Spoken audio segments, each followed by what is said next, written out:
कातिल हसीना।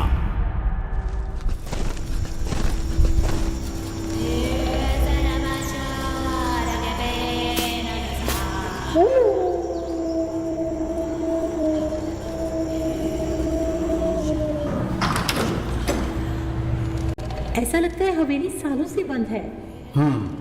लेकिन तुमने तो कहा था कि यहाँ केयर टेकर रहते हैं। हो सकता है कि वो अपने घर गए हों। कौन सा घर?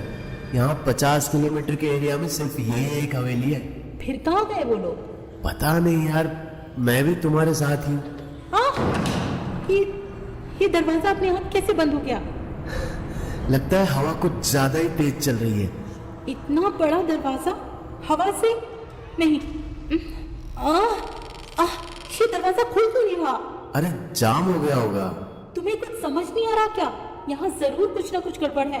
हर्षद चलो ना यहाँ से वापस चलते हैं। चिल यार, कुछ नहीं हुआ। रात इतनी हो गई है, कहाँ जाएंगे हम? मैं कुछ नहीं जानती, मुझे बस वापस जाना है। ये बताओ बाहर कैसे निकले अब? पीछे एक दरवाजा है। हर्षद रमिका को अपने साथ ले हवेली के पिछले दरवाजे से निकल जाता है। बाहर इतना सन्नाटा होता है कि एक पत्ते की सरसराहट भी सुनाई नहीं दे रही थी। वो दोनों अपनी गाड़ी में बैठते हैं। फिर हर्षद जैसे ही गाड़ी के मेन गेट की ओर बढ़ता है, वैसे ही तेज आंधी आती है और मेन गेट के दोनों तरफ लगे नारियल के पेड़ भर भरा कर गिर जाते हैं। लगता है आज रात हमें यहीं रुकना होगा। हर्षद की बात पर रमिका कोई जवाब नहीं देती। उसकी नजरें गिरे हुए पेड़ की दूसरी तरफ दो सायों पर होती है। ऐसा लग रहा था मानो एक बुजुर्ग किसी बच्चे के साथ खड़ा हो। हर्षद रमिका को हिलाते हुए उसका ध्यान तोड़ता है। ध्यान टूटते ही रमिका अचानक से बोल पड़ती है। सही कह रहे हो तुम, आज रात तो हमें यहाँ रुक ही जाना चाहिए। इससे पहले कि हर्षद हाँ या ना में कुछ कहता, रमिका गाड़ी से उतर गई और हवेली के दरवाजे को आसानी से खोलते हुए अंदर घुस गई। हर्षद ये देखकर चौंक गया कि जो दरवाजा खुल भी नहीं रहा था वो रमिका के बस छूने भर से कैसे खुल गया। रमिका हवेली के अंदर चली गई, लेकिन हर्षद अब भी हवेली के दरवाजे को ही निहार रहा था। अंदर घुसकर उसने दरवाजे को बंद करने की कोशिश की, पर उससे दरवाजा हिला तक नहीं। तभी अंदर से रमिका ने हर्षद को आवाज दी और वो दरवाजे की तरफ पीठ करके रमिका की ओर बढ़ा ही था कि दरवाजा वापस से एक तेज झटके के साथ बंद हो गया। हर्षद, अरे घबरा क्यों रहे हो? मैं तो बस मजाक कर रही थी। हर्षद रमिका की बात पर बेमन ही मुस्कुरा देता है और उसके साथ ऊपर की ओर बढ़ने लगता है। खिड़कियों से फैल रही चांदनी के अलावा हवेली में हर तरफ अंधेरा होता है। हर्षद अपने कदम आगे की ओर बढ़ा रहा था, लेकिन अब भी बार बार उसकी निगाहें हवेली के दरवाजे की तरफ ही जा रही थी। क्या देख रहे हो हर्षद? कुछ भी तो नहीं। मैं तो ये देख रहा था कि हवेली में लाइट भी नहीं आ रही है। कैसे रहेंगे हम? तुम सही कह रही थी। चलो निकल चलते हैं हम यहाँ से। मन तो मेरा भी था, लेकिन आगे पेड़ भी तो गिरा है ना रास्ते में, तो रुक जाते हैं ना। अरे मैं गाड़ी दूसरी तरफ से निकाल लूंगा। चलो चलते हैं। अब क्या हुआ? चलो ना। हम कहीं नहीं जाएंगे। पर क्यों? एक बार बोला ना, हम कहीं नहीं जाएंगे। अचानक से रमिका का ये रूप देखकर हर्षद कांप जाता है और रमिका हाथ छोड़ उससे दूर हट जाती है। लेकिन अगले ही पल रमिका खुद को संभालते हुए कहती है, अरे मेरा मतलब है हर्षद, लाइट नहीं आ रही है तो एक बार चेक ही कर लेते हैं ना, क्या पता मेन स्विच गिरा हो। इतना कहते ही रमिका अंधेरे में चली जाती है और एक खट की आवाज होती है और बंद हवेली में लगी लाइटें जल उठती हैं। नहीं नहीं नहीं नहीं नहीं नहीं। हर्षद को चमगादड़ों से घिरा देख रमिका तुरंत खिड़की की तरफ भागती है और उसे खोल देती है। फिर देखते ही देखते चमगादड़ों का पूरा झुंड बाहर की ओर निकल जाता है और बाहर से भेड़िए की तेज आवाज आने लगती है। अंदर जमीन पर गिरा हर्षद अपने हाथों को देख रहा होता है जिसे चमगादड़ों ने नोच दिया था। रमिका हर्षद को संभालते हुए ऊपर के कमरे में ले आती है। एक तरफ जहां पूरी हवेली बंद और बदहाल थी, वहीं ऊपर हर्षद का कमरा एकदम साफ सुथरा और चमक रहा था। हर्षद को सारी चीजें अजीब लग रही थी। पहले उसके घर के नौकर का गायब होना, फिर अचानक रमिका का बदल जाना। पहले तो वो बंद हवेली देखकर डर गई थी, लेकिन पेड़ गिर जाने के बाद अचानक वो बदल कैसे गई? उसे कैसे पता कि घर में मेन स्विच कहाँ है? हर्षद ये सब सोचते हुए बेड पर पड़ी हुई रमिका को निहार ही रहा होता है कि रमिका बोल पड़ती है। ज्यादा सोचो मत, मेरे घर में भी मेन स्विच वही है, इसीलिए गेस कर लिया। पर तुम्हें कैसे पता चला कि मैं क्या सोच रहा हूँ? 5 साल से तुम्हारे साथ छक थोड़ी मार रही हूँ बेबी। चलो ना, अब वो करते हैं ना जिसके लिए हम यहाँ आए हैं। पर अभी नहीं तो कभी नहीं डालेंगे। इतना कहते हुए रमिका अपनी ड्रेस निकालकर फेंक देती है और बचे हुए 2 पीस में अपनी अदाएं दिखाते हुए बिस्तर पर हर्षद के करीब आ जाती है और दोनों किसी सांप के जोड़े की तरह लिपट जाते हैं। हर्षद एक पल के लिए सब कुछ भूलकर चादर के नीचे अपनी प्रेमिका की जवानी का रस निचोड़ने लगता है। फिर वो उसके होठों में खोने ही वाला होता है कि रमिका का चेहरा उसे एकदम काला साया नजर आता है। हाँ, वो एक तेज झटके के साथ रमिका को खुद से अलग कर देता है और वो बिस्तर से नीचे जा गिरती है। माय गॉड हर्षद, ये क्या कर रहे हो तुम? पागल हो गए हो क्या? Sorry baby, sorry. लगी तो नहीं तुम्हें? मुझे लगा कि एक काला साया। दिमाग खराब हो गया है तुम्हारा। चलो हटो रास्ते से, कुछ नहीं होगा तुमसे, सो जाओ। अरे ऐसा नहीं है, सॉरी बोला ना मैंने, सॉरी। रमिका हर्षद से गुस्सा होकर बिस्तर की दूसरी तरफ चादर तानकर सो जाती है। इधर मायूस हो हर्षद भी सोने की कोशिश करने लगता है। एक बार फिर उसके दिमाग में वो तमाम ख्याल आने लगते हैं जिससे वो परेशान था कि आखिर रमिका बदल कैसे गई।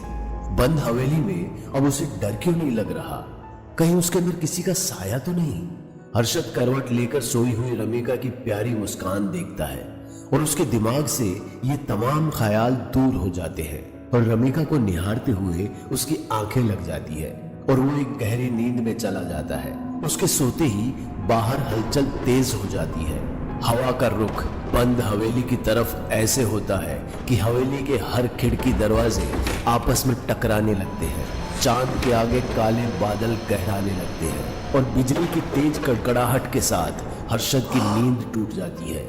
रमिका को देखने के लिए जैसे ही हर्षद मुड़ता है तो वो देखता है कि उसके बगल में एक नरकंकाल पड़ा है। घबराते हुए वो एकदम बिस्तर से नीचे गिर पड़ता है। जब हर्षद अपने चारों तरफ देखता है तो कमरा अब पूरी तरह से बदल चुका होता है। बंद हवेली की तरह ही ये कमरा भी एकदम वीरान पड़ गया था। हर्षद इतना डर गया था कि वो भूल गया था कि उसके साथ रमिका भी है। वो भागते हुए हवेली के हॉल में पहुंच जाता है और देखता है कि हवेली का दरवाजा खुला हुआ है। खुले दरवाजे को देख तुरंत ही हवेली के बाहर निकलता है और अपनी गाड़ी में जा बैठता है। बाहर तेज आंधी चल रही थी और जो पेड़ पहले रास्ते में गिरे थे वो इस बार सही सलामत अपनी जगह पर खड़े थे। तभी हवेली के अंदर से एक तेज आवाज आती है और हर्षद रमिका की चीख सुनकर गाड़ी से उतरकर हवेली की तरफ भागता है। इससे पहले कि वो दरवाजे के अंदर जाता, हवेली का दरवाजा अपने आप बंद हो जाता है। हर्षद जोर जोर से हवेली का दरवाजा पीटने लगता है, लेकिन वो दरवाजा टस से मस नहीं होता। हर्षद बगीचे से एक बड़ा हथौड़ा ले आता है और दरवाजे पर जोर से मारने वाला ही होता है कि तभी दरवाजा खुल जाता है और हर्षद अपने खाली वार के साथ हवेली के हॉल में मुंह के बल जा गिरता है। खुद को संभालते हुए हर्षद कमरे की ओर भागता है जहां से रमिका की आवाज आ रही थी। वहां वो देखता है कि उसका नौकर रमिका के सीने में चाकू सटाए होता है और जैसे ही हर्षद उसकी तरफ बढ़ता है कि वो चाकू उसके सीने में उतार देता है। रमिका, क्या हुआ? तुम ठीक तो हो ना? हमें हवेली से निकलना होगा अभी। तुम कपड़े पहनो। नहीं, ऐसा करो, तुम जैसी हो वैसे ही चलो। अरे तुम पागल हो गए हो क्या? इतनी रात को और इन कपड़ों में क्या कह रहे हो तुम? ये सब बताने का टाइम नहीं है रमिका। वो तुम्हें मार देगी और मुझे भी। कौन? तुम्हें कौन मारेगा? क्या बोल रही हो तुम? अरे वही जिसे मैंने मारा था, मतलब मरवाया था अपने नौकर से। क्या बोल रहे हो तुम? कुछ भी तो नहीं। चलते हैं रमिका। रमिका कहीं नहीं जाएगी। ऐसे क्यों बोल रही हो तुम? कहां जा रही हो तुम रमिका? रमिका के बदले हुए रूप से हर्षद की रूह कांप जाती है। वो भागते हुए नीचे जाता है, लेकिन दरवाजा एक बार फिर से बंद हो चुका था। बंद हवेली में फंसा हर्षद हॉल में एक बड़ी अलमीरा के पीछे छिप जाता है और आंखें बंद करके कुछ कुछ बड़बड़ाने लगता है।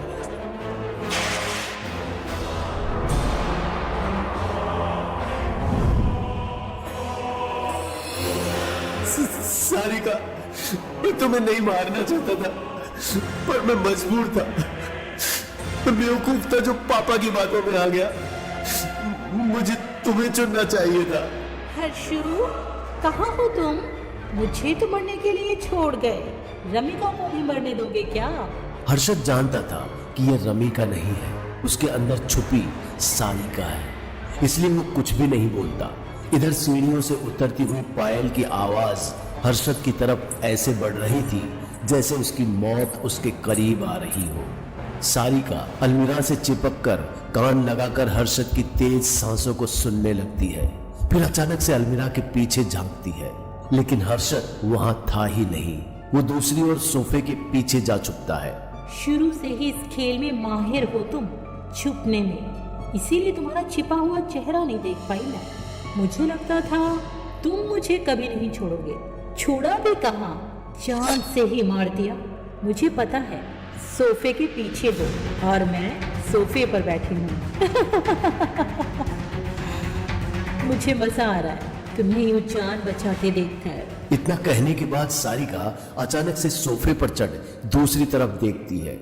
उसके चेहरे पर शैतानी मुस्कान और आंखों में अपने लिए मौत देखकर हर्षद की हालत पस्त हो जाती है। वो डरकर ऐसे थरथराने लगता है कि भागने की कोशिश करते हुए भी वो कई बार गिर पड़ता है। उसे वो बेबस देखकर सारिका को बहुत सुकून मिलता है, लेकिन उसकी आंखों में आंसू भी होते हैं। हर्षद किसी तरह गिरते पड़ते वापस से सीढ़ियों पर चढ़ने लगता है। बीच सीढ़ी पर ही उसे अपना नौकर मिल जाता है। उसे देख हर्षद का गुस्सा ऐसे फूटता है जैसे कि ये सब उसी की वजह से हो रहा हो। पागल हो क्या तुम? कहां मर गए थे? पागल तो था जो आपकी बात सुनी।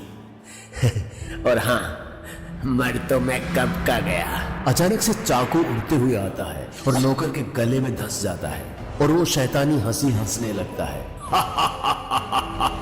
और नीचे सारिका भी। इन दोनों के बीच अब हर्षद फंस चुका था।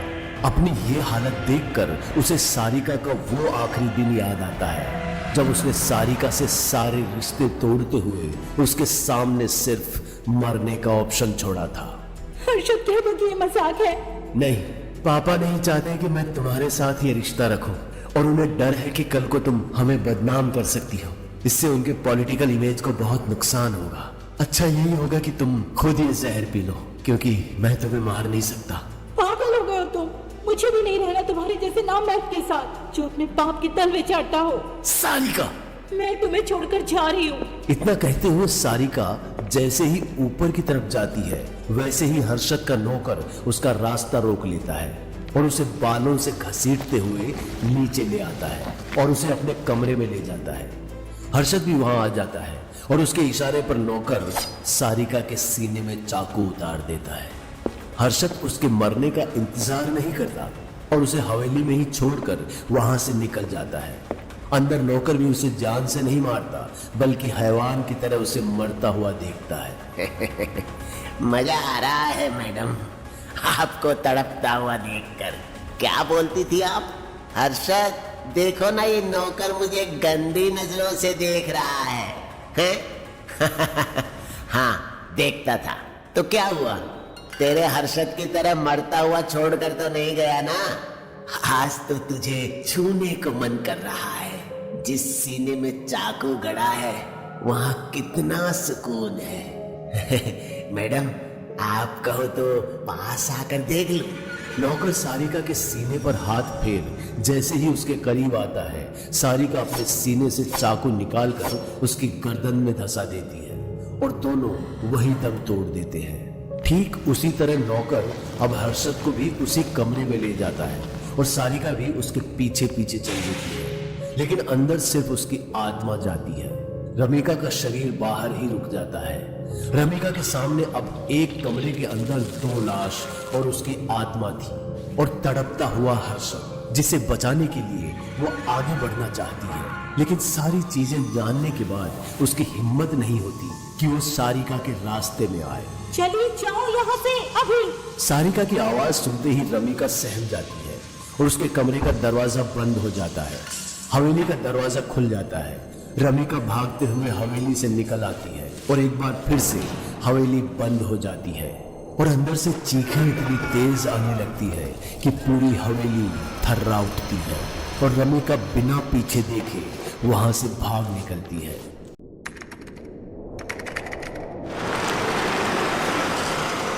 ये परफेक्ट लोकेशन है शूट के लिए। कहानी भी फिट बैठेगी इस हवेली पर। कातिल हसीना।